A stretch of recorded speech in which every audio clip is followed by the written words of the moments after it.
Les plus grands criminels ne sont pas ceux que l'on croit. Je n'ai jamais trop aimé les politiciens qui passent souvent leur temps à mentir, tricher, voler, violer, blesser, tuer, et ce la plupart du temps en toute impunité, y compris des électeurs, ce qui est un comble. J'ai bien conscience de la violence de mes propos qui doivent en choquer plus d'un. Alors regardons brièvement tout ce que ces gens font afin de prouver mes dires. Mentir. Il suffit d'assister à quelques-uns des débats entre politiciens ou entre eux et gens du peuple, ou dits spécialisés, pour être profondément dégoûté par leur manière. Jamais ils ne reconnaissent au cours de quelque débat que ce soit qu'ils aient pu seulement faire une erreur, ou alors c'était parce que, selon eux, ils ne pouvaient absolument pas faire autrement en fonction du contexte, des nécessités ou autres balivernes. Tous, sans exception, emploient la langue de bois, le mensonge permanent. Les confrontations qu'on leur demande de faire face au réel n'aboutissent qu'à ce qu'ils fassent leur propre encensement, sans jamais seulement tenter d'intégrer les critiques pour mieux faire par la suite, prendre les arguments et propositions d'autrui, afin de mieux diriger le pays ou leur entreprise. Tricher et voler. Ces femmes et hommes politiques ne cessent d'arranger les lois et leurs comportements en fonction de leur intérêt propre, en dehors de toute intégrité. Savez-vous que Transparency International classe notre pays au 22e rang mondial de la corruption, très loin des Danemark, Finlande et Nouvelle-Zélande, se partageant la première place du classement? Nous avons le triste cas des époux Balkany, qui durant des dizaines d'années ont fraudé le fisc, et ceci, bien plus grave encore, au vu et au su de tous, particulièrement des autorités politiques de l'époque, qui ont tout fait pour défendre leurs protégés, notamment en refusant ou stoppant toute enquête administrative ou fiscale à leur égard. Cela aurait été en effet du plus mauvais genre de révéler les turpitudes de gens du même bord politique que soi, et puis cela fait tellement désordre de remuer la boue qui sait, pourrait bien vous atteindre vous aussi. D'ailleurs, M. Sarkozy, ministre puis président durant ces faits, est désormais mis en cause dans une petite dizaine d'affaires répréhensibles. Il voulait à l'époque nettoyer au Karcher les petites racailles. Peut-être aurait-il été bien inspiré de le faire dans son propre jardin. Il est celui qui a le plus violemment attaqué les juges d'instruction. Particularité des affaires politico-financières, les justiciables sont des gens de pouvoir qui n'hésitent pas à faire pression et à remettre en cause les juges.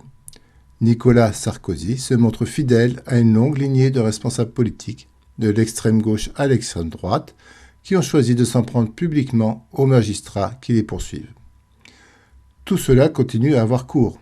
Ainsi, le renvoi d'Éric Dupond-Moretti, ministre de la Justice, devant la Cour de justice de la République en juillet 2021 pour prise illégale d'intérêt.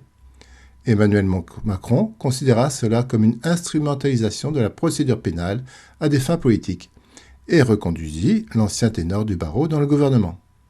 Aux oubliettes la notion de devoir démissionner de son mandat si l'on était mis en examen.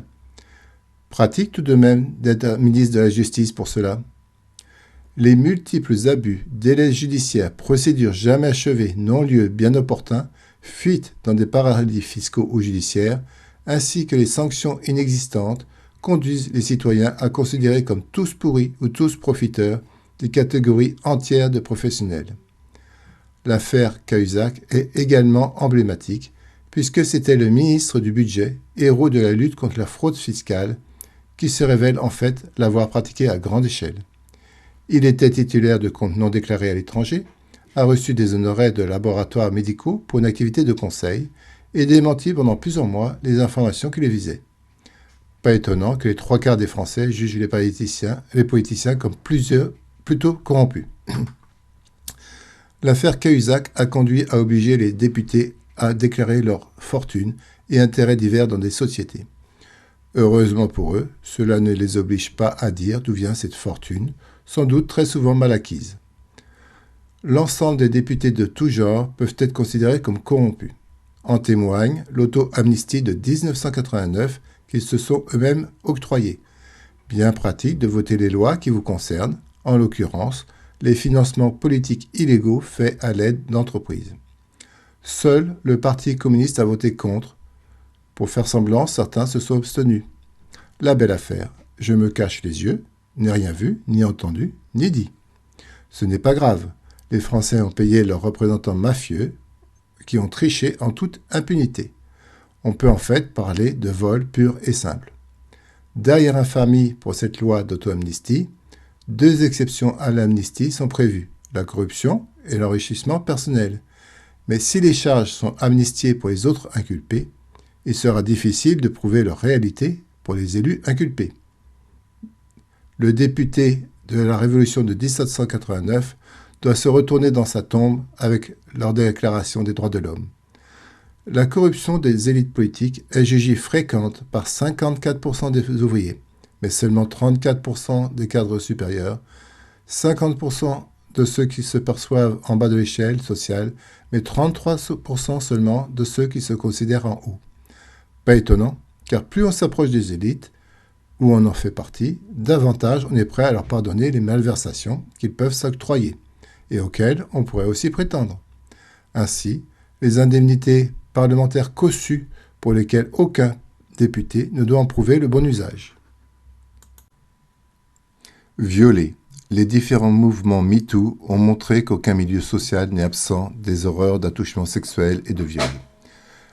L'ex, peut-être futur président de la République française en a durement fait les frais, à savoir Dominique Strauss-Kahn, empêché d'accéder à la plus haute distinction du pays. Encore n'a-t-on été mis au courant que d'une faible portion des tourments sexuels qu'il a infligés aux autres. Sans les États-Unis d'Amérique, jamais personne n'aurait été mis au courant de ces horreurs, car en France, il est bon ton de ne pas révéler les faits sordides des politiciens. Blessé, tué. Blessé ou tué, je parle bien là des souffrances physiques produites en toute connaissance par tous les milieux proches ou présents dans le pouvoir français. Nous avons par exemple Laurent Fabius, ex-premier ministre, autorité sous laquelle s'est déroulé le scandale du sang contaminé. Il s'agissait de se débarrasser au plus vite des lots de sang contaminés du virus du sida, transfusion nécessaire lors des opérations chirurgicales, notamment pour tous les hémophiles du pays. Résultat, plus de 1200 morts. Que vient faire Laurent Fabius là-dedans? Mais rien, bien entendu, strictement rien même. Il est très important de le souligner. D'ailleurs, notre belle justice française ne s'y est pas trompée, ayant totalement absous tous les responsables de l'époque. Ben oui, c'étaient les sages de Bénarès. Pas vu, pas dit, pas entendu. On se demande même à quoi ils servaient alors au pouvoir. Certainement avait-il tant à faire, des choses infiniment plus importantes naturellement, qui n'avaient ni le temps, ni le pouvoir de se mêler de choses si vénielles. Aucun des acteurs importants n'a reconnu sa responsabilité. Il n'y eut que 2 personnes jugées responsables et écopant de 3 ans de prison au maximum. Quant à Fabius, il fut nommé au Conseil constitutionnel avec un très bon salaire. Il est chargé de vérifier que les lois votées ne sont pas contraires à la Constitution. Nous voici avec quelqu'un de bien pour ce job. Je peux vous parler rapidement du nuage radioactif de Tchernobyl, s'étant arrêté gentiment à la frontière française. Là, ce furent des milliers ou dizaines de milliers de scientifiques et autres responsables qui mentirent sur ce fait, sachant que les produits radioactifs inondaient tout notre territoire. La justice n'y trouva rien à dire. Depuis quand le mensonge est-il punissable? Quant aux quelques inconscients qui vinrent y discuter de l'origine de leur cancer, on leur demanda des preuves bien concrètes du lien entre ce nuage et la maladie. Vu que le cancer est une sale maladie souvent multimodale, ce fut impossible de prouver quoi que ce soit. Évidemment, subir dans ses poumons ou avaler de la radioactivité n'est jamais bon, surtout lorsqu'on sait que l'absorption d'un simple comprimé quotidien d'iode permet d'interdire tout cancer de la thyroïde. Si les responsables, ou irresponsables plutôt, en avaient informé les Français, cela ne se serait pas produit. Mais la justice a lavé de tout soupçon ou responsabilité toutes les personnes ayant participé à cette vaste bouffonnade, mortelle parfois. La France, pays à l'énergie nucléaire, aura peut-être d'autres problèmes de ce type à subir, mais cette fois-ci venant de son propre territoire. En fait, c'est déjà le cas, car il faut savoir que toute centrale nucléaire émet lors de son utilisation du gaz radioactif. Mais chut, il ne faut pas le dire, ce n'est pas important. Et puis les Français ne doivent pas le savoir, on ne doit pas les paniquer. Ils sont trop bêtes pour comprendre quoi que ce soit. Les exemples de l'inconséquence et du comportement criminel des élites ne manque pas. Ainsi, le scandale de l'amiante. Il s'agit d'un long processus criminel ayant entraîné des dizaines de milliers de morts ou davantage sur des dizaines d'années, et pour lequel personne ou presque n'a payé. Et surtout, pas, bien évidemment, les plus hauts responsables, qui savaient pertinemment ce qu'ils faisaient, en toute bonne conscience naturellement. Ces pauvres politiciens et autres scientifiques de haute valeur ne savaient pas que c'était dangereux. Pourtant, dès 1898, vous avez bien entendu, l'année 1898, en Angleterre, un inspecteur en chef des usines écrit dans son rapport annuel que les risques de l'amiante pour la santé sont aisément démontrés. En 1906, Denis Auribeau, inspecteur départemental du travail à Caen, publie un rapport dénonçant la forte mortalité des ouvriers dans les filatures et dans les usines de tissage d'amiante. En 1919, les compagnies d'assurance américaines et anglaises suppriment leurs garanties pour les entreprises fabriquant des matériaux contenant de l'amiante. En 1972, le Danemark l'interdit, les USA et la Suède en 1973. Et dans notre beau pays champion des droits de l'homme, en 1997, soit 25 années après. De quoi avoir fait depuis des dizaines ou centaines de milliers de morts par cancer de plus. Il y aura un procès pénal pour n'aboutir qu'à des non-lieux, c'est-à-dire que le tribunal considérait qu'il n'y avait pas de preuves directes pour punir les différents responsables, qui ne le seront pas du tout. Et puis on se sert aussi du non-lieu, ou de la prescription des poursuites pour que personne ne puisse être jugé. Pour ces histoires, comme pour bien d'autres, gravissimes, qui se soldent par tant de souffrances et de morts si facilement pourtant évitables, il n'y a pas que le gratin français qui en soit responsable. Combien de personnes à tout niveau ont menti? Médecins, politiciens, entrepreneurs. Des dizaines de milliers de ces malhonnêtes sans conscience se sont enrichis ou ont continué leur commerce, sachant pertinemment que cela induirait toutes ces souffrances. Soyez sûrs qu'aucun d'eux ne s'est senti coupable et ne l'a été déclaré comme tel par notre belle justice, comme les politiciens pourris qui l'ont créé ainsi. Autre produit chimique, le chlordécone, un pesticide qui a été utilisé pendant plus de 20 ans dans les bananeraies en Guadeloupe et Martinique. La quasi-totalité des Guadeloupéens et des Martiniquais sont contaminés par ce pesticide ultra toxique, utilisé massivement de 1972 à 1993 dans les bananeraies pour lutter contre le charançon de la banane, un insecte qui détruisait les cultures.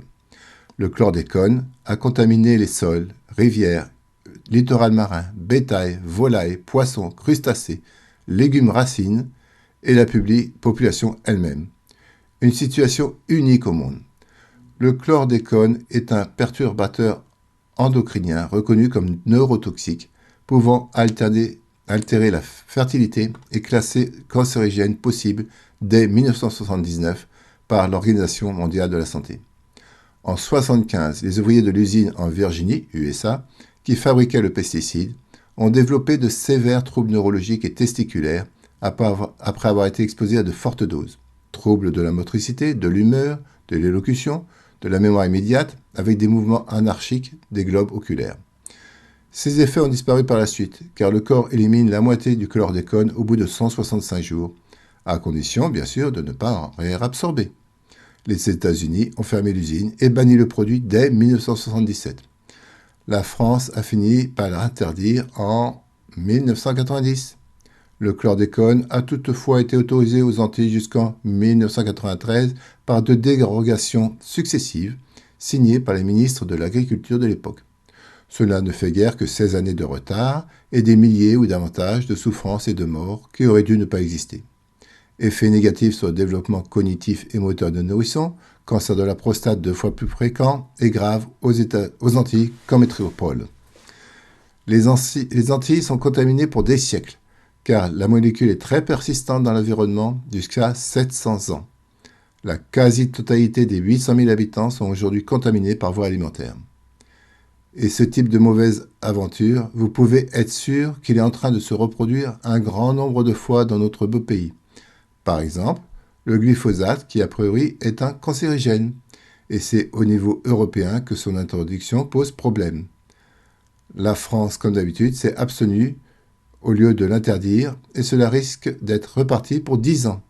Ceci violant la promesse de 2017 d'Emmanuel Macron d'interdire l'herbicide dans les 3 ans. Autre affaire quasi criminelle de la part de l'État. Vous le voyez dans votre quotidien, si vous avez besoin d'un médecin, à moins que vous n'en ayez déjà un et encore, vous risquez fort de ne jamais le trouver. Déjà pour le généraliste, mais plus encore pour les spécialistes. À quoi cela est dû? Eh bien, en 1971 a été instauré le numerus clausus, c'est-à-dire qu'on a volontairement diminué le nombre d'étudiants qui pouvaient entrer en deuxième année de médecine après le concours.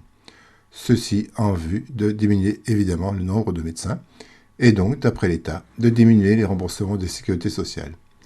C'est un calcul en effet très intelligent qui a mené actuellement à la quasi-impossibilité de trouver un médecin et encore plus un spécialiste. Les conséquences sont graves. Prenons par exemple des grains de beauté sur la peau qui risquent parfois de devenir cancéreux. Le médecin généraliste, si vous avez encore la chance d'en trouver un, n'arrivera pas forcément à faire la distinction entre un grain de beauté normal ou pas. C'est le travail du dermatologue. Et là, vous risquez très certainement de ne pas en trouver un de disponible. Eh bien, si vous avez des points de beauté cancéreux, le cancer va se développer et pourra même faire des métastases. Donc vous risquez fort de mourir de cela, alors que si on vous les avait diagnostiqués dès le début, cela pouvait aisément se guérir. Et ceci peut être vrai dans de multiples exemples selon la maladie ou le problème qui vous affecte. D'année en année, les médecins partent en retraite, ne sont pas remplacés puisque le nombre de médecins sortant des études médicales sera raréfié. Et nous voici arrivés à cette absurdité totale due à tous les gouvernements depuis 1971. Il paraît que gouverner, c'est prévoir. Eh bien, comme le plus souvent, nos politiques sont archi nulles, notamment en la matière. Nous pouvons même considérer ici que ce sont des criminels, puisque cela aboutit forcément à des souffrances et à des morts.